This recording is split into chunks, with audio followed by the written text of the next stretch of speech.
Magandang gabi mga kabayan. Narito ang update sa ating panahon ngayong September 21, 2023. Nakataas ngayon ang rainfall advisory sa ibang bahagi ng Eastern Visayas.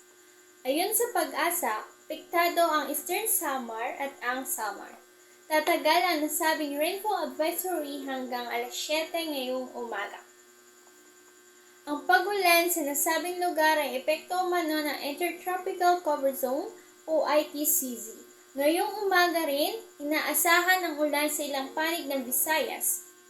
Kabilang dyan ang Davao Region, Bangsamoro at ang Palawan.